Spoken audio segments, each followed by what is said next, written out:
दोस्तों, आप लोगों ने अफेयर की बहुत सारी घटनाएं सुनी होंगी और बहुत सारे न्यूज भी सुने होंगे, लेकिन दोस्तों आज जिस घटना के बारे में मैं आपको बताने जा रहा हूँ, ये घटना जब सुनेंगे आप तो आप भी एकदम से अचंभित हो जाएंगे। दोस्तों, ये घटना है एक बाप और एक बेटी की, जहाँ पर एक बाप ने अपनी ही सगी बेटी को अपने हवस का शिकार बना डाला, और जब इसका विरोध उसके घर वालों ने यानी उसकी बीवी और उसकी बेटी ने किया तो फिर उसने उन दोनों को जान से मार डाला। आखिर क्या है दोस्तों, पूरी घटना पूरी कहानी आपको वीडियो में आगे बताएं, लेकिन उससे पहले दोस्तों आपसे वही रिक्वेस्ट है कि आप लोग अगर अभी तक चैनल को सब्सक्राइब नहीं किए हैं तो कृपया चैनल को सब्सक्राइब कर लें और वीडियो को एक लाइक जरूर कर लें।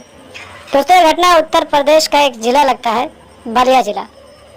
उसी जिले का एक छोटा सा गाँव है दोस्तों, जहाँ पर एक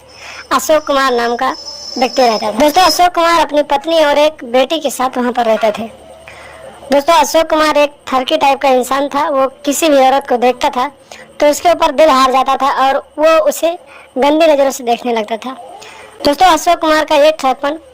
धीरे धीरे बढ़ता गया और फिर उसका असर ये हुआ दोस्तों कि एक दिन उसकी नज़र अपनी ही जवान बेटी पर पड़ गई।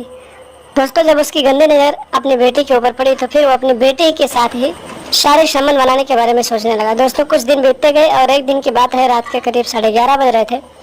दोस्तों, अशोक कुमार के ऊपर हवस का भूत सवार हुआ और फिर वो अपने रूम से उठकर अपनी बेटी के कमरे में पहुंच गया और फिर अपनी बेटी के साथ जबरदस्ती नाजायज रिश्ते स्थापित करने लगा। दोस्तों, बेटी ने बहुत सारी कोशिश की अपने आप को बचाने की, लेकिन वो दरिंदगी जो कर रहा था अशोक कुमार, वो दरिंदा बाप कुछ भी नहीं समझा और अपनी बेटी के और अपने बाप और बेटी के रिश्ते को शर्मसार कर दिया और अपनी बेटी को धमकी देते हुए बताया कि अगर तूने ये बात किसी को बताई तो मैं तुझे जान से मार डालूंगा। दोस्तों, इसी तरह से अपनी बेटी को डरा धमका कर लगभग 5 महीनों तक उसके साथ अपनी हवस को अंजाम देता रहा। लेकिन दोस्तों, जब दरिंदा बाप अपनी हद पार करता गया तो बेटी ने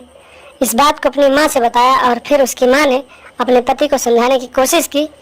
तो उस दरिंदे बाप ने उसी रात अपनी बेटी और अपनी पत्नी दोनों को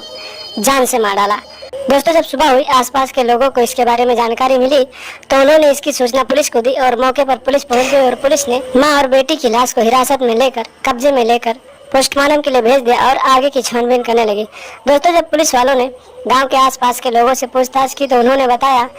कि जो अशोक कुमार था एक ठरकी आदमी था और हर एक औरत को गंदी नज़रों से देखता था और पता चला था कि उसकी नज़र अपनी ही बेटी के ऊपर पड़ गई थी और अपनी ही बेटी के साथ वो लगभग 5 महीने से नाजायज रिश्ता स्थापित कर रहा था। और साथ जब इसका विरोध इन दोनों ने किया तो उसने इन दोनों को जान से मार डाला। दोस्तों, पुलिस को जब इतनी जानकारी मिलती है तो पुलिस अशोक कुमार की तलाश करने लगती है और लगभग 15 दिनों के बाद दोस्तों पुलिस को अशोक कुमार हाथ लग जाता है और फिर पुलिस उसे बहुत मार लगाती है और फिर सारी सच्चाई उगलवा कर आगे की कार्रवाई के लिए जेल में डाल देती है। तो दोस्तों, देखा आपने, एक दरिंदा बाप अपने ठगपन के आगे जब उसके ऊपर हवस का भूत सवार हुआ तो उसने अपनी ही बेटी के साथ नाजायज रिश्ते बना लिए और फिर उसका जब विरोध किया तो उसने अपनी बेटी और अपनी पत्नी दोनों को जान से मार डाला। तो दोस्तों, आप लोग भी ऐसे लोगों से सावधान रहें, सतर्क रहें और ऐसे लोगों से दूरी बनाकर रखें और अपने घर परिवार को सुरक्षित रखें, अपने यार दोस्तों को सुरक्षित रखें और लगातार हमारे साथ बने रहें। हमारे चैनल को सब्सक्राइब कर लें और हमेशा देखते रहें ASN क्राइम अफेयर।